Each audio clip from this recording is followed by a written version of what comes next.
현대건설이 불가리아 대통령과 원자력 발전 사업에 대해 논의했습니다. 더구루의 단독 소식 지금 바로 확인하시죠. 윤영준 현대건설 사장과 루만 라데프 불가리아 대통령은 지난 25일 불가리아 수도 소피아에서 간담회를 진행했는데요. 양측은 이 자리에서 코즐로두이 원전 사업과 관련해 협력 방안을 논의했습니다. 라데프 대통령은 코즐로두이 원전 7, 8호기 건설은 국가적으로 중요한 프로젝트라며 새로운 원전 건설은 큰 도전이지만 반세기 이상 원전을 안전하게 운전한 불가리아의 전문성과 경험, 그리고 현대건설이 보유한 전문성으로 충분히 성공할 것이라고 전했습니다. 코즐로두이 원자력 발전소 신규 건설 공사는 수도인 소피아로부터 북쪽으로 약 200km 떨어진 코즐로두이 원전단지 내에 1100MW급 원전 2기를 추가로 신설하는 프로젝트인데요. 현대건설은 앞서 지난 2월 이 사업의 우선 협상 대상자로 선정되며 15년 만에 해외 원전 시장 진출을 제기한 바 있습니다. 현대건설의 유럽 원전 시장 진출이 탄력받을 것으로 보이는데요. 자세한 내용은 조태현 기자가 알아봤습니다.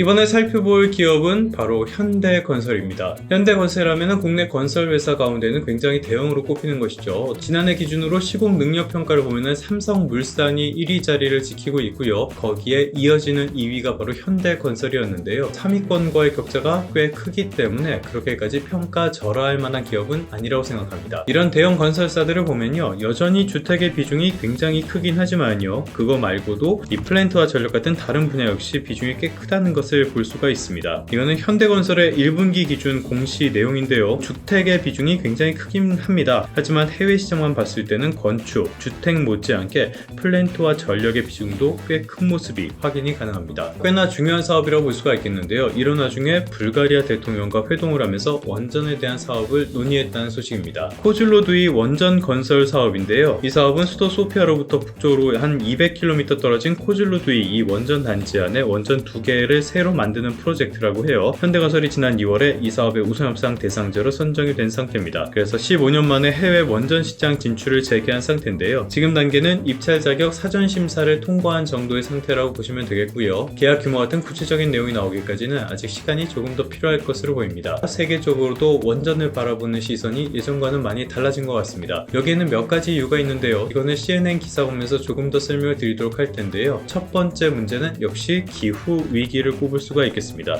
이 기후 위기가 지금은 사실상 현실화가 된 상태라고 할 수가 있겠죠. 우리나라도 정말 더운데 해외 지금 상황도 만만치 않은 그런 상황이라고 합니다. 최근에 발칸반도 주요 지역에서 대규모로 정전이 발생했는데요. 폭염 때문에 전력 과부하가 생겼기 때문이고요. 세계 곳곳이 이 폭염에 몸살을 앓고 있습니다. 물론 여전히 기후 위기 자체를 부정하는 사람들도 있습니다. 하지만 많은 연구 결과에서 이미 기후 위기는 현실이 됐다라고 이야기를 하고 있고요. 여기다 이렇게 기온이 올라가니까 전력 사용량이 많아진다는 문제점까지 겹치고 있습니다. 이거는 당장 산업계에도 큰 영향을 미치는데요. 지금 타이완이 겪고 있는 문제도 이거고요. 일본 그리고 독일 같은 데도 겪었거나 겪고 있는 문제이기도 합니다. 탄소 배출을 줄이면서도 안정적인 에너지 근원을 찾는 게 굉장히 중요해집니다. 그렇다면 결국에 대안은 원전이 될 수밖에 없고요. 여전히 재생에너지는 효율적인 측면에서 많이 부족하기 때문입니다. 실제로 우리나라가 탈원전을 추진했다가 사실상 실패했다는 평가를 받고 있고요. 유럽에서도 탈원전을 실패한 정책으로 보는 이유가 바로 여기에 있습니다. 유럽에서 탈원전 정책을 시행한 다음에 오히려 러시아산 가스에 대한 비중이 굉장히 커졌고요. 이건 다시 말하자면 탄소를 배출하는 에너지원에 대한 비중, 그러니까 의존도가 커졌다는 걸 뜻하기도 합니다. 대표적인 탈원전 국가였던 독일에서도 이 정책에 대한 비판, 메르켈 총리에 대한 비판이 굉장히 거센 상태인데요. 유럽에서는 아예 ESG에다가 원자력을 추가하는 방안도 지금 논의가 되고 있습니다. 또 하나의 변수를 꼽자면 역시 산업의 변화를 꼽을 수가 있습니다. 지금은 누가 뭐라고 해도 역시 인공지능의 시대죠. 이 인공지능을 구현하는 데에는 정말 막대한 양의 에너지가 필요합니다. 이거는 IEA 국제에너지기구에서 나온 자료 보면서 설명을 드리도록 할 텐데요. 전 세계 전력 수요가 매년 연평균 3.4% 정도 증가할 것으로 전망했습니다. 이거는 전체 에너지 수요고요. 데이터 센터나 인공지능 그리고 암호화폐 같은 곳, 이쪽으로는 2026년까지 전력 수요가 2배 정도 이렇게 급증할 것으로 전망했습니다. 여기에서 크립토커런시, 암호화폐 산업대 쪽은 아무래도 인공지능이나 이런 부분보다는 수요가 적을 테니까요. 전반적인 전력 수요를 인공지능이 이끌고 있다고 봐도 무방할 것 같습니다. 사실 데이터 센터의 전력 소모가 늘어난 것도 인공지능이랑 밀접한 연관이 있고요. 괜히 미국 같은 주요 국가에서 SMR 같은 이런 것들 추진하는 게 아니라고 볼 수가 있겠습니다. 그러면서 건설 회사에 대한 기대감도 커진다고 볼 수가 있겠는데요. 이거는 LS증권 자료 보면서 조금 더 설명을 드리도록 할게요. 현대건설 측면에서 유의미한 프로젝트, 이거를 원전 수주로 봤습니다. 이 사업의 강점도 있고요. 그리고 원전이라는 게 뭐 한두 푼으로 되는 게 아니잖아요. 그러니까 수주 금액에도 유의미한 변화가 있을 것으로 전망을 한 건데요. 지금은 앞서서 전해드렸던 불가리아 사업, 이게 굉장히 주목을 받고 있는데 여기에 더해서 루마니아 원전 개선 사업 같은 것들, 이런 것들도 앞으로는 가시화될 것으로 봤습니다. 그러니까 지금으로서는 주택 같은 곳에서 부진한 흐름이 이어지고 있지만요. 이런 해외 수주 성과를 고려를 해야 된다는 게 전반적인 평가라고 할 수가 있겠습니다.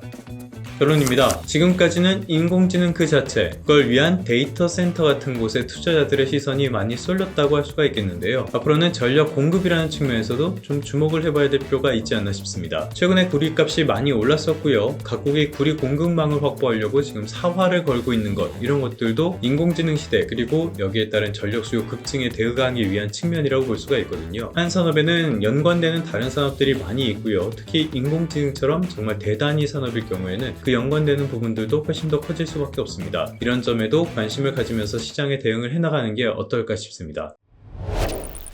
그러면 성공 투자하시고요. 다음 시간에 다시 뵙도록 하겠습니다.